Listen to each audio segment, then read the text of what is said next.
Back to clean news UP. चलिए देखते हैं उत्तर प्रदेश की 25 फटाफट बड़ी खबरों को। इससे पहले आप न्यूज को कहां से देख रहे हैं हमें कमेंट में बताना बिल्कुल ना भूलें। साथ ही हमारे फेसबुक पेज को भी फॉलो करें। फेसबुक पेज का लिंक डिस्क्रिप्शन में दिया गया है।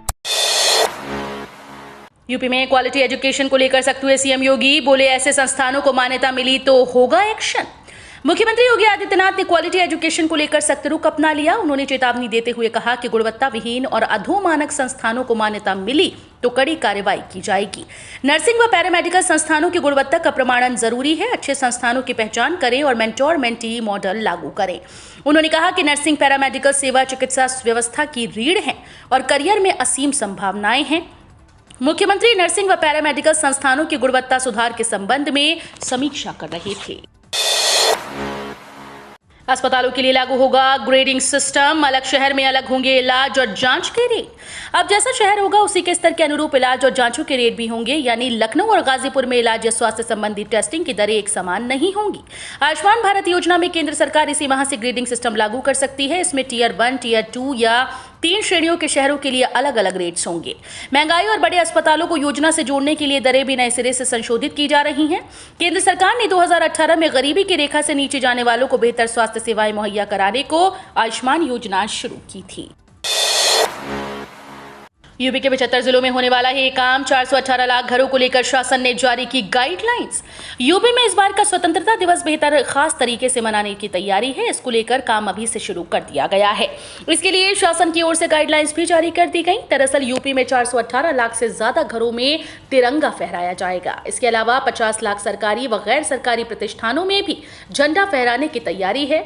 राज्य में इसके लिए 75 जिलों में कुल 381.61 लाख से ज्यादा झंडों का निर्माण किया जा रहा है।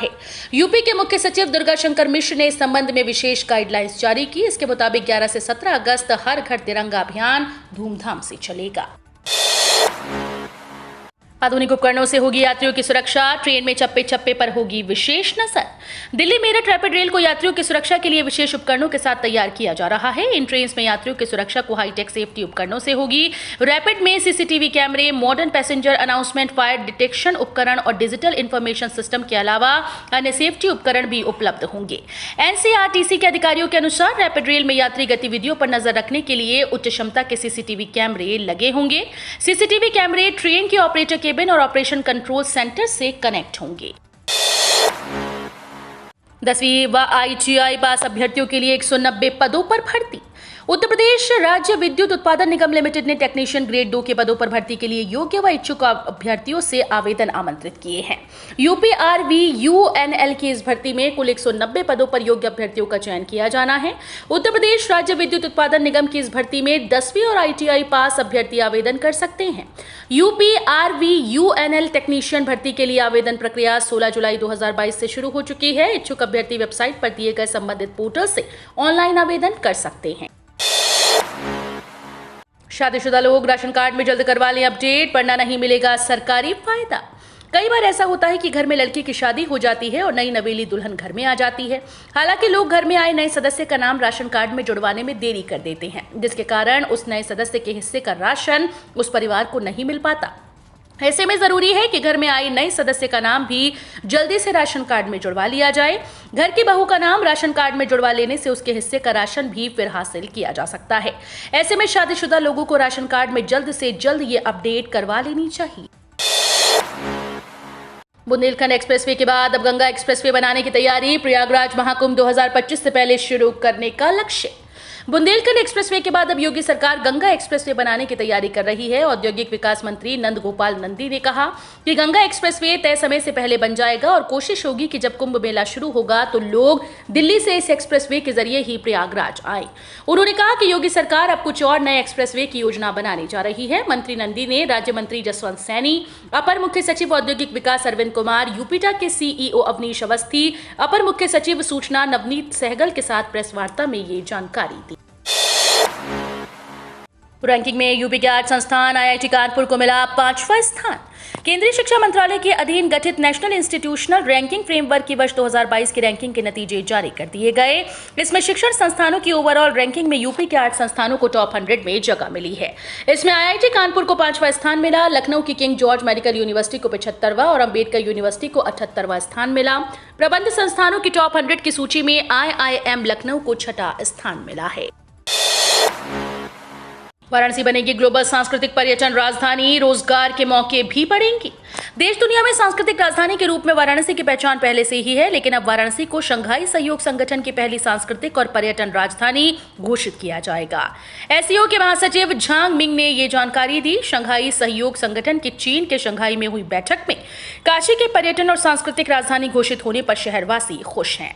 इससे यहाँ के पर्यटन व संस्कृति विकास को पंख लगेंगे। सितंबर 2022 से सितंबर 2023 तक के लिए चुना गया है। इसके बाद अब संगठन से जुड़े देशों के पर्यटकों का आगमन बढ़ जाएगा। हिंसक घटनाओं पर बोले सीएम योगी, उपद्रवियों को सबक सिखाओ। यूपी में पिछले कुछ दिनों से हो रही हिंसक घटनाओं को लेकर सीएम योगी ने सख्ती दिखानी शुरू कर दी। सीएम योगी को एक और हिंसक घटना की जानकारी हुई तो उन्होंने अफसरों को सीधे तौर पर कार्रवाई करने के निर्देश दिए। मामला बिल्हौर में हुई हिंसक घटना का है। इसकी जानकारी जब मुख्यमंत्री योगी आदित्यनाथ तक पहुंची तो उन्होंने अफसरों से कहा कि उपद्रवियों को सबक सिखाया जाए, उनके खिलाफ सख्ती से कार्रवाई की जाए। दरअसल शनिवार को बुंदेलखंड एक्सप्रेसवे का उद्घाटन कर लौटते वक्त मुख्यमंत्री योगी आदित्यनाथ से एयरपोर्ट पर मिलने वालों में बिल्हौर विधायक राहुल काला बच्चा सोनकर भी थे। उन्होंने मुख्यमंत्री को बिल्हौर में हुई घटना के बारे में जानकारी दी। दिल्ली हरिद्वार हाईवे पर ट्रैफिक डाइवर्ट। अगर इन दिनों आप दिल्ली से हरिद्वार आ रहे हैं तो कांवड़ यात्रा के दौरान जारी किए गए यातायात प्लान के अनुसार ही आना होगा। उत्तराखंड और यूपी पुलिस ने संयुक्त रूप से अब यातायात प्लान लागू कर दिया है। हालांकि जिले में यातायात का दबाव अधिक होने पर नई व्यवस्था भी लागू की जा सकती है। DIG SSP doctor Yogendra Singh Rawat ने बताया कि 16 जुलाई की रात से यूपी से ही यातायात प्लान लागू कर दिया गया। अब दिल्ली से देहरादून ऋषिकेश जाने वाले वाहन हरिद्वार नहीं आ सकेंगे। उन्हें वाया रामपुर तिराहे से देवबंद गागलहेड़ी से होते हुए रवाना किया जाएगा। अगले 48 घंटों में पूरे यूपी में सक्रिय होगा मानसून, फिर होगी मूसलाधार बारिश, अलर्ट जारी। भारत मौसम विज्ञान विभाग के एक अधिकारी ने बताया कि मौसम का मिजाज धीरे धीरे बदलने लगा है। माना जा रहा है कि मानसून की टर्फ लाइन ऊपर की ओर आ रही है, जिससे उत्तर प्रदेश के अधिकांश जिलों में सोमवार और मंगलवार को तेज मानसूनी बारिश होने की संभावना बन रही है। इसके लिए भारतीय मौसम विज्ञान विभाग ने पूरे यूपी में ऑरेंज अलर्ट भी जारी किया। इसके अलावा अगले 48 घंटों में प्रदेश के कुछ इलाकों में गरज चमक के संग छींटे पड़ने की संभावना है। अब वंदे भारत एक्सप्रेस में भी लगेंगे स्लीपर कोच, जाने भारतीय रेलवे का अगला प्लान। देश की पहली T18 यानी कि वंदे भारत एक्सप्रेस में अब स्लीपर कोच भी लगेंगे। अभी तक इस ट्रेन में केवल एसी, चेयर कार और एग्जीक्यूटिव कोच ही हैं। स्लीपर कोच लगने के बाद वंदे भारत में आमजन भी सफर का लुत्फ उठाएंगे। अगले साल यानी वर्ष 2023 तक 75 वंदे भारत एक्सप्रेस चलाने की तैयारी रेलवे बोर्ड कर रहा है। देश में अभी 2 वंदे भारत एक्सप्रेस चल रही हैं। दिल्ली से वाराणसी वाया कानपुर चलने वाली वंदे भारत एक्सप्रेस के कोचेस का नया वर्जन भी अगले महीने तक आने की उम्मीद है। सुरक्षा संरक्षण के साथ ही वंदे भारत के कोचेस का नया वर्जन यात्रियों के हिसाब से भी आरामदेह होगा, क्योंकि इनकी सीटें लचकदार होंगी। भारत के मेडिकल कॉलेजेस में मिलेगी एंट्री। यूक्रेन से लौटे 14,000 छात्रों पर जल्द हो सकता है फैसला। रूस यूक्रेन युद्ध के चलते यूक्रेन से बड़े पैमाने पर स्वदेश लौटे मेडिकल छात्रों के बारे में राष्ट्रीय चिकित्सा आयोग जल्द फैसला ले सकता है। सरकारी सूत्रों ने कहा कि इस बारे में एनएमसी जल्द ही सुप्रीम कोर्ट में जवाब दाखिल करेगा। इसमें सभी को तो नहीं, लेकिन जिन छात्रों की पढ़ाई पूरी होने के करीब है उन्हें राहत मिल सकती है। स्वास्थ्य मंत्रालय के एक शीर्ष अधिकारी ने बताया कि इस मामले में सुप्रीम कोर्ट के आदेश पर एनएमसी को संभावनाएं तलाशने के लिए कहा गया था और इस मामले पर एनएमसी को ही अंतिम निर्णय करना है। निर्णय लेने के बाद वो सुप्रीम कोर्ट में जवाब दाखिल करेगा। सरसों तेल की कीमत 7वें आसमान से औंधे मुँह गिरी। 1 लीटर की खरीदारी पर मिल रहा बम्पर फायदा। भारतीय खुदरा बाजारों में सरसों तेल की कीमत इन दिनों आसमान पर है, जिससे ग्राहकों के चेहरे पर काफी मायूसी दिखाई दे रही है। इस बीच थोड़ी राहत की बात यह है कि सरसों का तेल अपने उच्चतम स्तर से करीब 45 रुपए प्रति लीटर कम में बिक रहा है। इसलिए अगर आप सरसों का तेल खरीदना चाहते हैं तो फिर ये खबर आपके लिए बड़े काम की साबित होने जा रही है। जानकारी के मुताबिक सरसों तेल की खरीदारी में देर न करें, क्योंकि आने वाले दिनों में कीमतों में इजाफा देखने को मिल सकता है। कई जिलों में कीमत 170 रुपए प्रति लीटर दर्ज की जा रही है। बीजेपी ने 141 सीट पर भगवा फहराने की जिम्मेदारी इन केंद्रीय मंत्रियों को सौंपी। 2024 आम चुनाव में पहले से भी बड़ी जीत की रणनीति को अमली जामा पहनाना बीजेपी ने शुरू कर दिया है। इसके लिए पार्टी ने इसी महीने से रणनीति पर काम भी शुरू करते हुए केंद्रीय मंत्रियों सहित संगठन के कुशल शिल्पी नेताओं को जिम्मेदारी दी गई। पार्टी ने ऐसी 141 सीटों पर भगवा फहराने की जिम्मेदारी केंद्रीय मंत्रियों और बड़े नेताओं को सौंपी। इनमें 40 सीटें उत्तर और पूर्व भारत से हैं, जबकि 101 सीटें दक्षिण भारत से आती हैं। इन सीटों पर 2019 के लोकसभा चुनाव में पार्टी को हार का सामना करना पड़ा था। आधार यूजर्स को मिलेगी अब तक की सबसे बड़ी सुविधा। UIDAI ने किया इसरो से समझौता। आधार यूजर्स के लिए बड़े काम की खबर है। भारत में आधार कार्ड सबसे जरूरी डॉक्यूमेंट है, जिसके बिना किसी भी सरकारी और गैर सरकारी काम को नहीं किया जा सकता। ग्राहकों के लिए आधार कार्ड जारी करने वाली संस्था भारतीय विशिष्ट पहचान प्राधिकरण समय समय पर कई सुविधाएं पेश करती रहती है। अब लोगों की सहूलियत के लिए UIDAI ने इसरो के साथ एक समझौते पर साइन किया, जिसका फायदा सीधा आधार यूजर्स को मिलेगा। आधार कार्ड जारी करने वाली संस्था भारतीय विशिष्ट पहचान प्राधिकरण ने इसरो के साथ मिलकर लोकेशन ट्रैक करने के लिए एक डील की है। यानी इसके बाद आप अपने घर के आसपास के आधार केंद्र का पता लगा सकते हैं। मैनचेस्टर में पुराने जख्मों को भरने उतरेगी टीम इंडिया। टीम इंडिया और इंग्लैंड के बीच खेली जा रही 3 वनडे मैचेस की सीरीज काफी रोमांचक मोड़ पर पहुंच चुकी है। सीरीज की शुरुआत टीम इंडिया ने जीत के साथ की। वहीं अगले ही मैच में इंग्लैंड ने धमाकेदार वापसी करते हुए सीरीज को 1-1 की बराबरी पर ला खड़ा किया। इस सीरीज का आखिरी मैच आज रविवार को खेला जाएगा। ये मैच मैनचेस्टर के ओल्ड ट्रैफर्ड मैदान पर होगा। ये वो मैदान है जहां टीम इंडिया आखिरी बार जब खेली थी तो खिलाड़ियों और फैंस को कभी न भूलने वाली हार मिली थी। यूपी में मदरसा पर चला योगी सरकार का बुलडोजर अवैध निर्माण को गिराया। यूपी में एक बार फिर से अवैध संपत्तियों पर कार्रवाई शुरू हो गई। इसका नजारा यूपी के अमरोहा में देखने को मिला। यहां अवैध रूप से बनाए गए मदरसे के अवैध निर्माण को योगी सरकार के बुलडोजर ने शनिवार को ध्वस्त कर दिया। जिला प्रशासन ने शनिवार को बताया कि शहर में अवैध रूप से बनाए गए मदरसों की लगातार मिल रही शिकायतों को गंभीरता से लेते हुए जिला प्रशासन ने ऐसे तमाम स्थलों को चिन्हित कर कार्रवाई शुरू कर दी। आधिकारिक सूत्रों ने बताया कि जनपद के रहरा थाना क्षेत्र के गांव जेबड़ा में अवैध रूप से बने मदरसे पर प्रशासन का बुलडोजर चला है। किसानों को एग्री फूड प्रोसेसिंग के लिए सरकार देगी 2 करोड़ रुपए का लोन। केंद्र सरकार जल्दी किसानों को एग्री फूड प्रोसेसिंग यूनिट लगाने के लिए बड़े स्तर पर लोन देने की योजना बना रही है। ये संकेत केंद्रीय कृषि मंत्री नरेंद्र सिंह तोमर ने दिए। उन्होंने एग्रीकल्चर इंफ्रास्ट्रक्चर फंड के संदर्भ में ये दावा किया कि यदि कोई किसान FPO या कृषक उत्पादक संगठन के माध्यम से अपने कृषि उत्पादों की प्रोसेसिंग करना चाहते हैं तो सरकार इस काम के लिए उन किसानों को 2 करोड़ रुपए का आसान ऋण उपलब्ध कराएगी। यही नहीं, इस लोन में संबंधित कृषक उत्पादक संघ को ब्याज में छूट मिलेगी और सरकार सब्सिडी का लाभ भी प्रदान कर सकती है।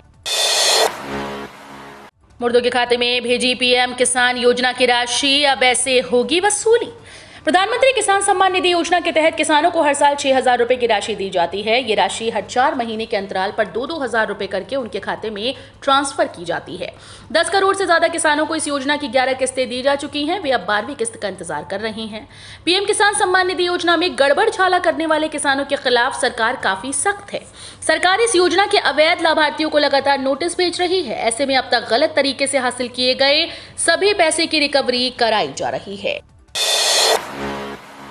लखनऊ, कानपुर, गोरखपुर, आगरा, मेरठ, प्रयागराज, बरेली में सोना चांदी महंगा। भारतीय सराफा बाजार ने शनिवार यानी 16 जुलाई को सोने चांदी के दाम जारी कर दिए। लेटेस्ट रेट्स पर नजर डालें तो सोने और चांदी की कीमतों में शुक्रवार के मुकाबले शनिवार को बढ़ोतरी हुई। लखनऊ में शनिवार को 24 कैरेट सोने का दाम में 810 तो वहीं चांदी के दाम में 2,000 रुपए की बढ़ोतरी आई।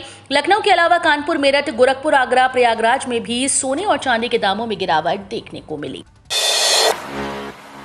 इस तारीख को कर्मचारियों को मिलेगा तोहफा, सैलरी में होगी बम्पर बढ़ोतरी।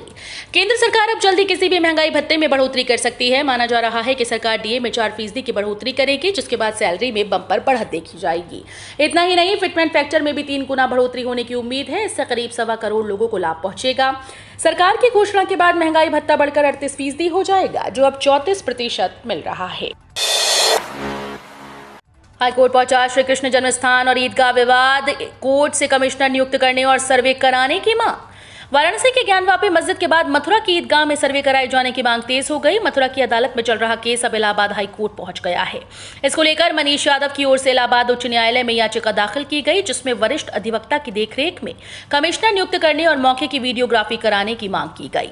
विवादित स्थल की वीडियोग्राफी सर्वे कराने, वरिष्ठ अधिवक्ता की देखरेख में कमिश्नर नियुक्त करने और कमीशन के माध्यम से मौके की रिपोर्ट मंगाए जाने की मांग करते हुए श्री कृष्ण जन्मस्थान के पक्षकार मनीष यादव ने इलाहाबाद उच्च न्यायालय में याचिका दाखिल की है।